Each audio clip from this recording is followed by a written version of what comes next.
Good afternoon once again, ladies and gentlemen. Welcome back to the scientific sessions after the GBM. May I please invite onto the dais Dr. Jacob George. Dr. Jacob George will be speaking on health prescription for doctors, all you need to know about exercise, nutrition and sleep. There is an extraordinary EC meeting, but the new EC will be conducted just now outside the hall. So I request all the newly elected EC members join for a small EC meeting. Parasya Yogam. Sure.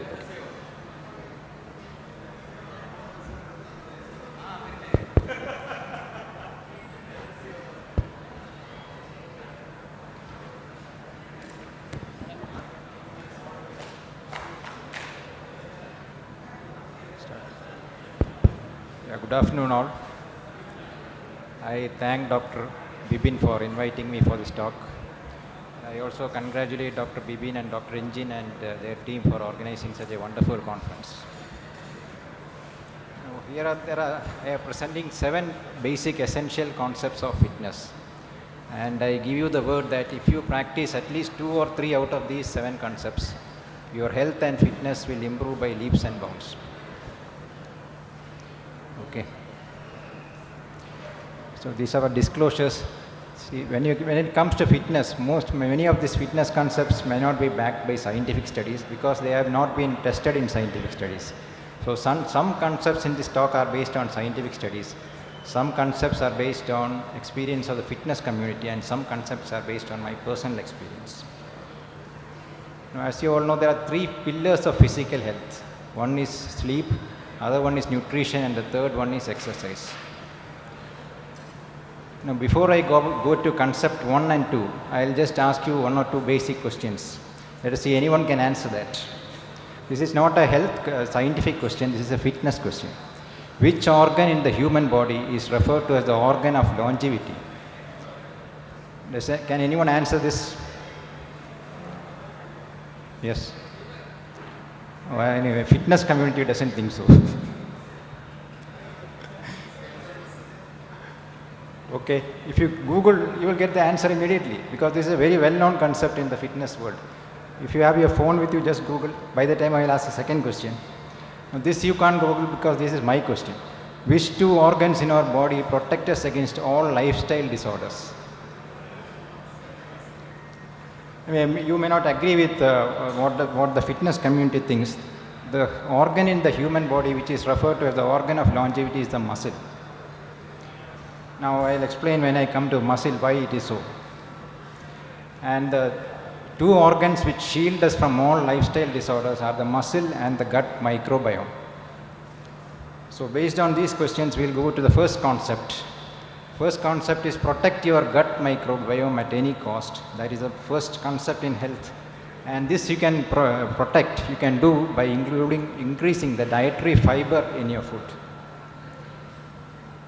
Now this is another question. Total there are 8 questions, so please bear with me. Now as you know, the gut microbiome is composed of bacteria, fungi, viruses, etc. They are predominantly in the large intestine. If you take the number of bacteria in the gut, the number of bacteria are more than the number of cells in the human body. But if you take the genetic material, what percentage of the genetic material in a person you think is human? That means, and the other part is of the gut microbiome. Is it 100% genetic material in a human? Is it human, or 75 or 50, 25, or is it 1%? Yeah, 1%, correct. So only 1% of the entire genetic material in a human being is human. The 99% of genetic material within the human being belongs to the bacterial genomes. So that is a good news because you cannot do anything about genetic diseases. But the bacterial genome is, you can manipulate, you can that is malleable. You can change it through your lifestyle. And the first this thing is you protect your gut microbiome. Because the gut microbiome has many metabolic functions. Gut microbiome acts on the dietary fiber and converts it to short chain fatty acids, and it has widespread metabolic consequences. It is an immune functions are all, maximum number of immune function is localized in the gut only. And gut microbiome produces many vitamins which we may not be knowing what they all are. It synthesizes all amino acids. For example, there is a concept that animal proteins are complete, like amino acids like leucine, valine, isoleucine are found only in animal proteins. They are branched chain amino acids. That concept is very unlikely to be correct, because the gut microbiome can synthesize all amino acids. Even the best bodybuilder in the world, say Arnold Schwarzenegger, is a vegan. He does not eat non-vegetarian food. And his muscles are all okay. How can this concept be correct? I don't know. And there's a gut-brain axis. As you know, the master organ in the human body is the brain. But when the gut microbiota speaks, the brain listens. That is the power of the gut microbiome. Now, this is a saying which Hippocrates made in some 2000 years ago. He said all diseases begin in the gut. That was at a time when the gut microbiome was not even known. But what he said was probably absolutely correct. All chronic illnesses have their origin in the gut. Now, the daily fiber requirement is 30 grams to 40 grams for an adult man, and for females it is about 25 to 30 grams. So, you all might be thinking that you are all consuming this amount of fiber, which you have to scrutinize yourself based on your diet. Say fiber is present only in foods of plant origin. It is not food found in egg, milk or meat, etc. Fiber comes under the category of carbohydrates, and it is found only in the plant kingdom. That is what the gut microbiome feeds on. So a cup of mixed vegetables has only 3.2 gram of fiber. So this is based on what I eat.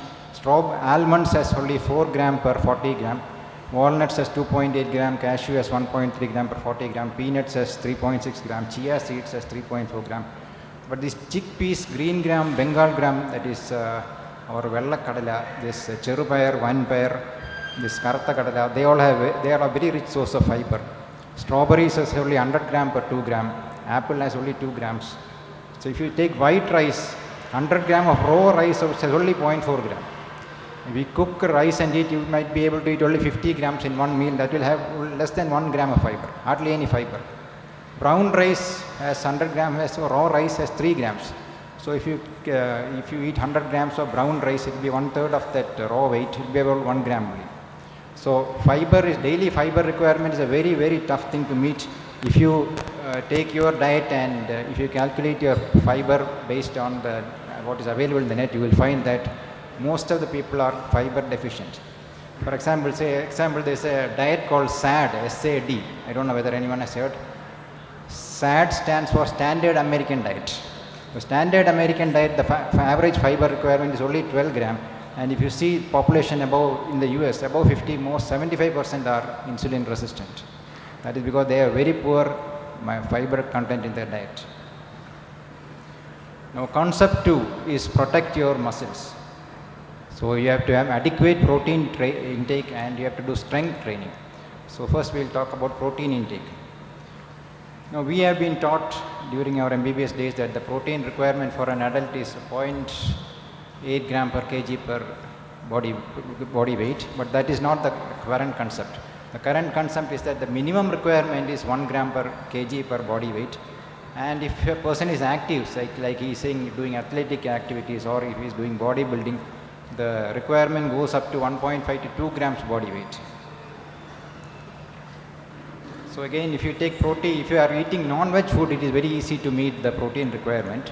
But if you are otherwise, it's quite difficult to meet the protein requirement of 1 to 1.5 gram per kg body weight. Now, if you are taking meat, obviously 100 grams of chicken or beef or anything will have about 23 grams. So you will fulfill your protein requirement based on the non-veg food. Now the third concept is, so the first two concepts was protect your gut microbiome by fiber. Second concept is adequate protein intake. Now the third concept is the concept of junk food. Now this is a very controversial concept, I know. A junk food is defined as a food that is very high in caloric value, but has absolutely no nutrition. Classical example is say Pepsi, or say some jalebi, or some sweets, or ice cream, or pudding. They are very high in caloric value, but the nutritional value is 0. So these foods are called junk foods. On the other hand, on the other extreme, we have extremely nutritious foods, like say the egg or avocado in the plant kingdom. These are all extremely nutritious foods because their caloric value is very low, but the nutritive value is very high. Now, somewhere in between, we have a lot of foods which have high caloric value, but proportionately they have very little nutritive value. So these are all classic junk foods.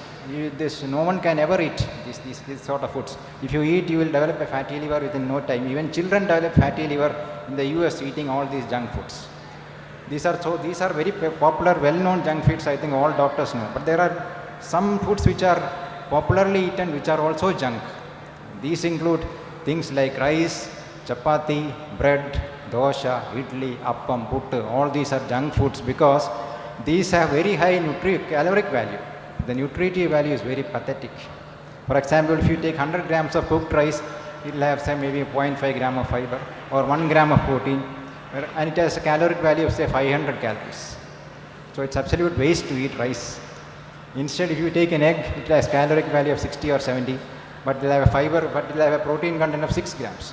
So egg is a nutritive food. So all these junk foods which are popularly eaten, are actually junk foods. So an ideal diet, even the IMA now says plate till padi pachakari. So it has to be different types of pachakaris in one half of the plate. So this plate has carrot, cucumber, takkali, kovekka, cabbage, then perekka, omekka, then cherupayar, kadala and kappalandi. This is not from the net, this is my own food. All these concepts I have been practicing on my own. Now concept 4 is about intermittent fasting with calorie restriction. Now this is a very, very important concept which people have to understand. Now the question, just to break the monotony, intestinal stem cells. You know, there are stem cells in the body. For example, if you have a wound, if the wound has to heal, there has to be stem cells. So every healing activity in the body requires stem cells. The best way to rejuvenate stem cells is through intermittent fasting. So intestinal stem cells are activated after how many hours of intermittent fasting? Is it 12 hours, 16 hours, 24 hours, 48 hours? And I'm sure no one here knows. The answer is 24 hours. Now if you take how much food we eat, now just imagine human race has been on this planet for say some 2 million years. We don't go 2 million years back, we just say 5,000 years back. Most of the human beings might have been living in forests. They might have been living in caves, they might be hunter-gatherers. You just imagine how much food they would have eaten. They would have eaten one seasonal fruit or one tuber or some meat once in a while. But even then they all survived. So the present concept that a person should take 2,400 calories per day is obviously some rubbish. But all these calculations are based on after the obesity epidemic has started. So after obesity epidemic started, there were many, BMI came into vogue. What is ideal body weight? What is a waist height ratio, waist neck ratio? How many calories we need? All these concepts came after the obesity epidemic happened. In 2 million years of human evolution, it's only been 50 years since people have started eating 3 times or 4 times a day. It is very, very obvious that we do not need these many calories for survival or for good health. So as a result, in the last part of the evolution, as you can see, we have developed an accessory organ called the codaware. So paunch is an organ which has been in vogue only for the last 50 years, not before that. So that is something abnormal about the calories, how much calories you take. Now I'll just talk about intermittent fasting. Many of you might have heard about that. Now, body can use 2 main fuels. One is carbohydrate, the other one is fat. So carbohydrate is a much efficient fuel, fat is not. So suppose you imagine a person takes a high carbohydrate meal in the morning, say 2 masala dosha. His glucose goes up in the blood, his insulin also goes up. By about 4 to 6 hours, insulin distributes all these glucose to the cells. It stores glycogen and excess energy is stored as fat. Insulin is a lipogenic hormone and it stores, and the insulin acts like a lock and key for the fat. It just doesn't release out fat as long as the insulin levels are high. Now if a person by 6 hours, when the insulin level comes down, ghrelin goes up. So ghrelin mediates hunger. So because of this rapid fall in insulin, and the high rise of ghrelin, person again feels hungry and he again eats carbohydrates. And again this cycle is getting repeated. Now, suppose if ghrelin goes up and if a person gets hungry, now my question to you is, if a person feels very hungry and does not eat any food, what do you think will happen to the hunger? Will it get aggravated or will it decrease? The answer is ghrelin does not remain elevated for more than 1 hour. So more than 1 hour you don't feel hungry. If you feel very hungry, if you just don't eat food, your hunger just goes away. That's all, it's plain and simple. This you experience every day after your night dinner. If you take dinner, say at 8 o'clock, the insulin level goes up, then it comes down, insulin drops by 6 hours. Ghrelin also goes up by 6 hours. But by 6th hour at 2 o'clock in the night, you are asleep. So you don't feel the hunger. So by 3 o'clock or 4 o'clock in the night, ghrelin level goes down. Morning when you get up, most of the people are not hungry. Most of the people are not hungry in the morning, but they eat breakfast just because it's a social custom. That breakfast is compulsory. Otherwise, there is no need to eat breakfast, obviously, because you are not feeling hungry. I mean, human beings are the only people in the animal kingdom who eat even when they are not hungry. All animals eat only when they are hungry. Human beings eat even when they are not hungry. So because of this excess eating, insulin levels always remain high, and person finally becomes insulin resistant. So how can we break this insulin resistance? It is very simple. Just fast. Don't eat anything. Just have water, coffee, black coffee or black tea or lime. And you will soon notice that your body learns to mobilize fat because the insulin levels go down and body tends to metabolize fat. And this fat metabolism is a thing which is dormant in most of the human beings now because they never rely on fat. They are fully carbohydrate dependent. So once you activate your fat metabolism, just like you improve your athletic performance, body also improves its fat metabolizing capabilities. And as a result, after say 1 or 2 weeks of practicing, you can fast for 24 hours or 36 hours or 48 hours. There are fasting communities like say one of the most prominent fasting communities from Germany. They are called Buchinger Wilhelmi, Buckingr, Buchinger Wilhelmi. If you can Google that, you will find out that there are people who fast for 3 months, 4 months continuously. But they do eat. They eat the vegetable soup in the afternoon, which they say is about 200 calories. That is the actual requirement. Our energy requirement is only 200 or 300 calories, nothing more than that. So this is called the concept of fat adaptation. Fat adaptation is a technique, is a metabolic flexibility of a person to use fat as fuel. Whereas most of the people are insulin resistant, they are dependent on carbohydrate metabolism. They never touch their fat. Just like we have many bank fixed deposits which most of you are not going to utilize in your lifetime. It's similar to that, we have so much of fat deposits all around the body which we are not going to use in our lifetime. Now there are 16/8 intermittent fasting is the most popular fasting schedule. That is a thing which can be practiced by everybody. If you have breakfast and if you have lunch, there is obviously no need to have dinner. I usually have my last meal at 3 o'clock, and after that, after running long distances, I usually have food at 7:15 a.m. in the next morning. So that is 16-hour intermittent fast. In addition to that, you can do a 24 or 36-hour fast once a month. So people also do alternate day fasting or weekend fasting, or there is a diet called OMAD which stands for 1 meal a day. 1 meal a day is a very strong concept of intermittent fasting. They remain very healthy. And there is also prolonged fasting where people can fast for many months. So the main advantages of intermittent fasting are it produces weight reduction, then it improves lifestyle diseases like diabetes, hypertension, obesity, stroke, heart attack. These are all will be unknown to the intermittent fasting community.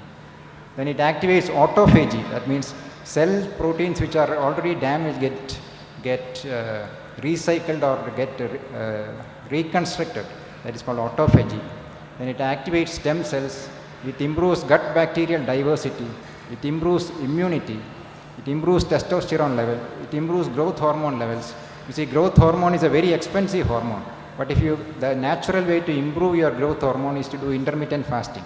After 36 to 48 hours of intermittent fasting, growth hormone levels by 2000%. That is a 200-fold rise in growth hormone will there if you do an intermittent fast.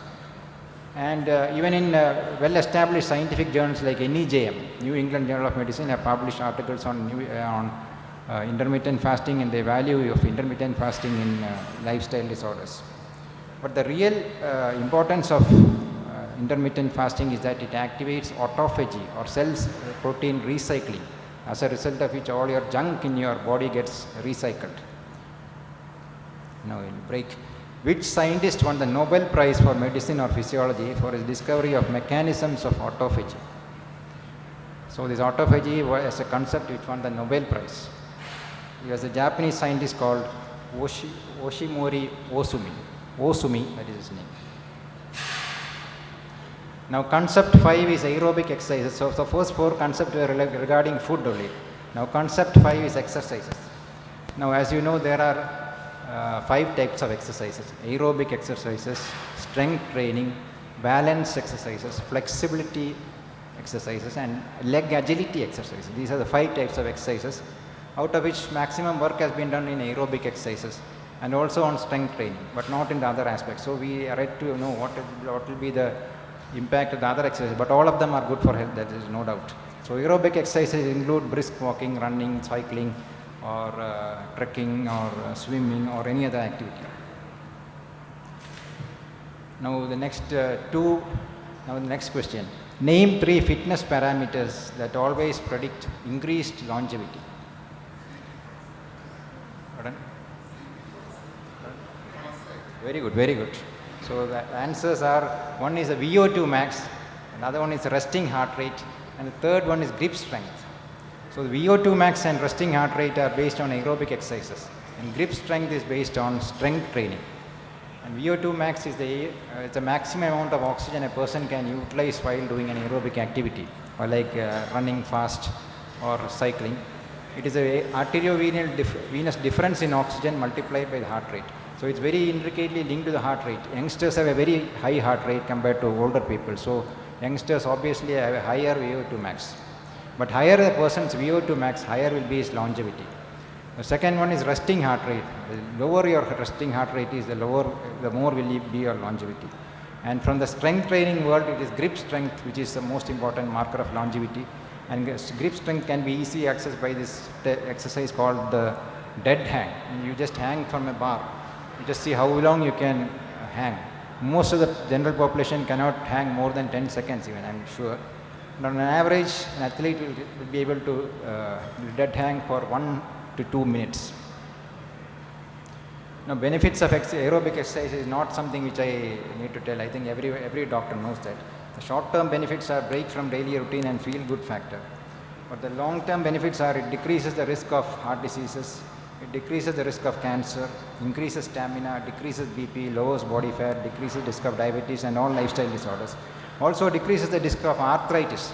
There is a very incorrect concept among among population as well as doctors, that running tends to increase osteoarthritis, which is very incorrect. It has been proven in marathon runners that marathon running decreases the incidence of osteoarthritis.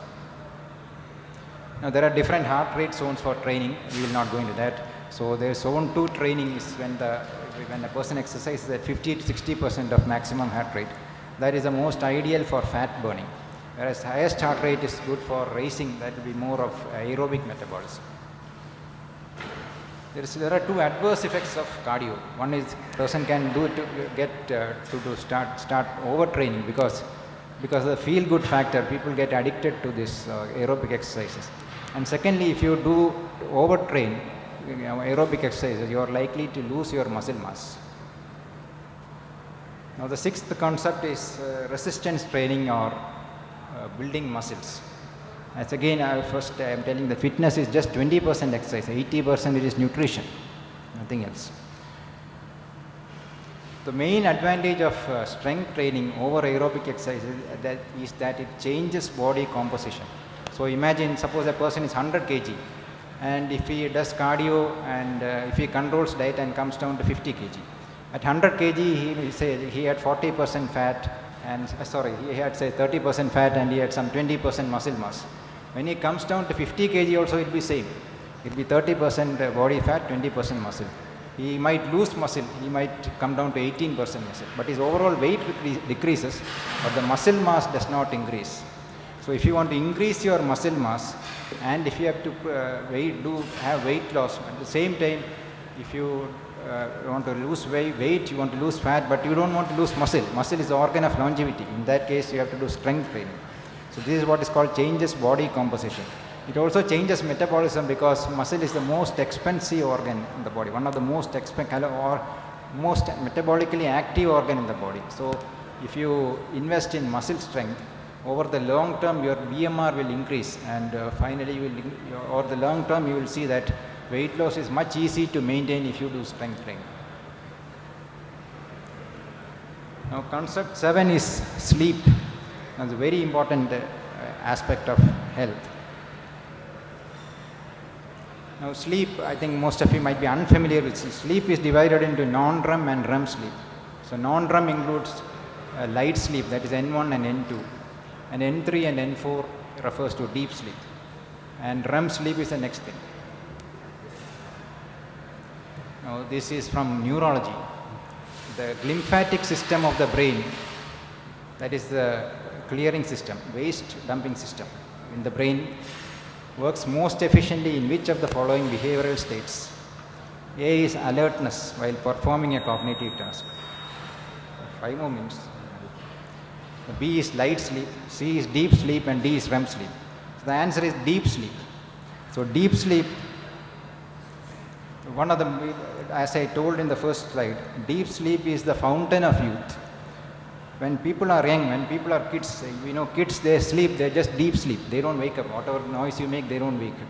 But as the person gets older, deep sleep keeps coming, decreasing and decreasing. And deep sleep is a sleep which effectively throws away all the waste in our body. And if you lose deep sleep, your health also declines. One of the earliest things which happen in all dementing illnesses or all psychiatric illnesses is loss of deep sleep. Now deep sleep, for monitoring deep sleep, you don't need to go to a polysomnography lab.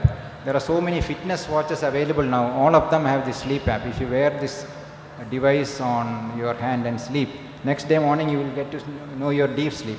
Now, this is just one of my deep sleeps where say I slept at 10 o'clock and woke up at 5:14 with 7 hours 6 minutes sleep, but the deep sleep is 2 hours 2 minutes. So if that is usually such 2 hours sleep occurs after very long distance running, etc.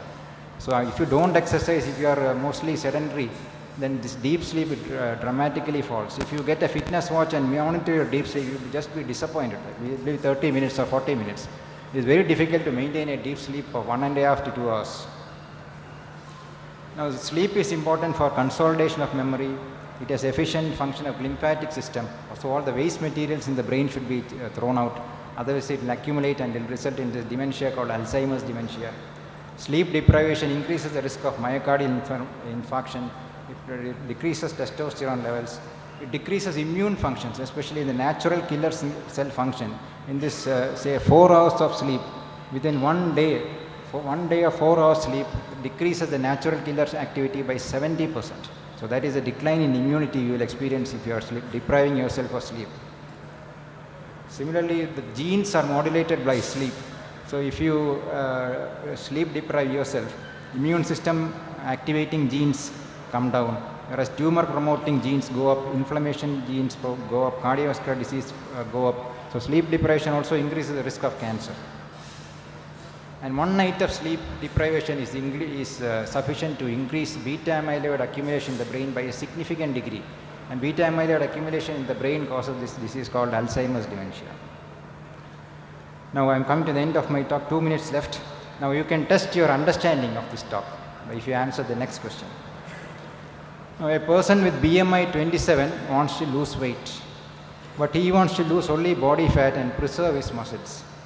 If he is allowed to choose only one out of these following options, which one should he choose to accept this, to achieve his goal? So you can choose only one out of these 5 options. You have to reduce weight, reduce fat, preserve muscle. So the options are eat less, B is eat only fruits, vegetables, nuts, seeds and protein, C is intermittent fasting, D is do plenty of cardio, E is strength training.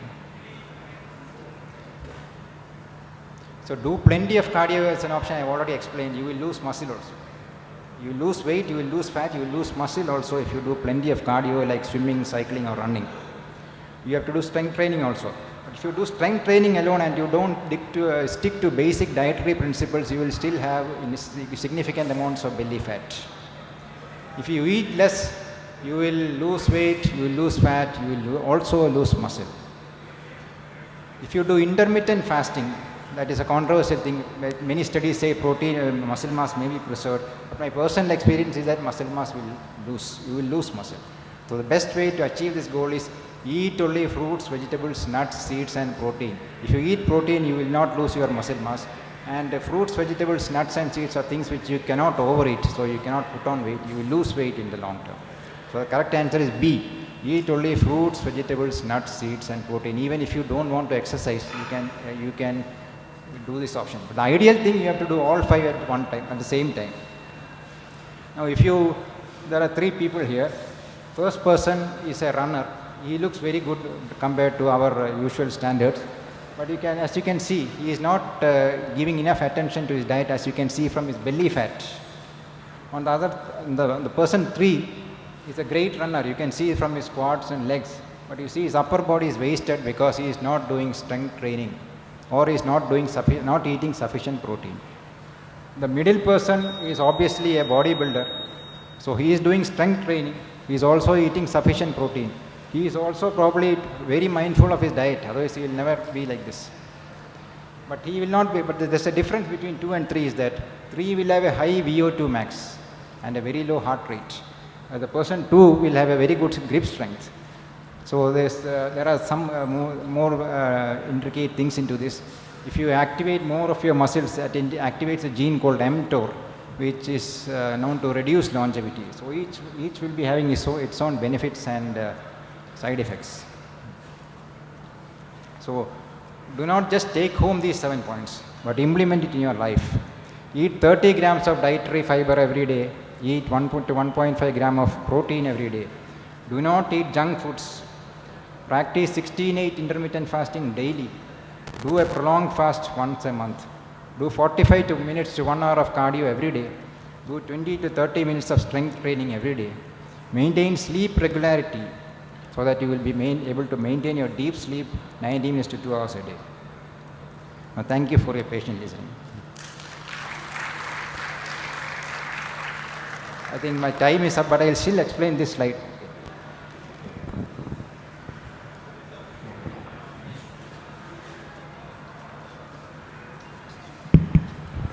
Sir, excellent presentation. I have a few doubts. Regarding intermittent fasting, we know if you do intermittent fasting, we will definitely lose weight. Sir already mentioned that there may be muscle loss. So, if you go on with intermittent fasting, after I think from the articles I heard or I've read that by 3 months or something, the body will automatically regulate or down-regulate the basal metabolic rates. Yeah, correct. So, I think not only intermittent fasting, you have to, along with that, the exercise must be there. Otherwise, if you go on for an exertion, there will be some problem. Am I correct, sir? Yeah, very correct. Or whenever you reduce your food, the first thing body does is down-regulate your BMR so that you don't lose weight. Body has a survival mechanism. It will preserve fat at any cost. So as soon as you reduce your food, body down-regulates, BMR will come very low. If you take from 2000 calories, you are spending 2000. If you reduce to 400 calories, within 1 month the BMR will come down to 400 calories. Because body has to survive, and survival mechanism is the last row of belly fat, which is very difficult to get rid of. Even the best bodybuilders will have some body fat. It said that even the leanest person will have 100,000 calories of body fat, so that which is enough to do a 1 week continuous marathon running. Even the leanest person will have 1 lakh calories of fat stored in him, because the body down-regulates BMR. So my next question, regarding the exercise part, I think there are, sir already mentioned aerobic, isometric, hit like that, so many stretch exercises are there. I think there must be a combination of all these types in our exercise, not only with this only cardio. We have to include our strength training, stretching exercise with that. Am I correct, sir? Yeah, very much. Yeah, a person has to do all the 5 types of exercise to be remain fully fit. If a person should do aerobic, then do strength training, otherwise he lose his muscle mass. Then balance is very important, otherwise as you grow old you start falling down, and falls are the most important cause of morbidity as you go age. Especially core training also. Pardon, sir? Core strength. Yeah, core strength. Strength training involves upper body, core and lower body. So one point is that you have mentioned that for marathon runners there won't be any OA, osteoarthritis, knee problem. For I think whether it is marathon runner or cyclist, in cycling you have to have a proper positioning of the cycling, and also for the runners. I think I am not a runner.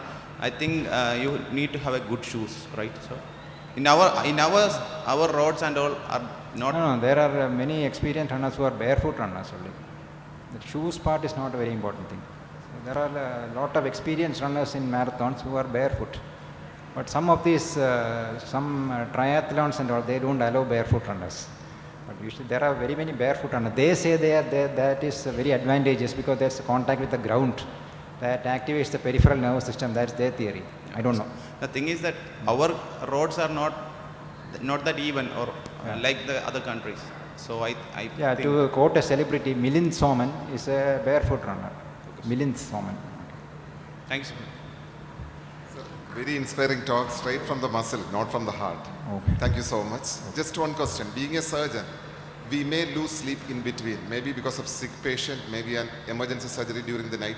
Can we compensate the sleep by sleeping excess for the next day or daytime? These are two sleep. I'll ask another question along with this. One is, can you make up for your sleep loss? Yes. Then number 2 is, can you take a sedative to make up for the sleep loss? These are the 2 questions which are routinely asked in sleep presentations. Can you make up for the sleep loss? Answer is no. You cannot catch up on sleep. Sleep has to be slept on that day only. You cannot catch up on sleep. That is one. Can you use a sedative? Answer is no. Because sleep has to be natural. All sedatives increase stage 1 and 2 sleep, not the deep sleep. And they also suppress REM sleep. So that is a poor quality sleep. Even after anesthesia, most of the patients will wake up drowsy early. They don't feel energetic. They don't feel that they have slept. Okay.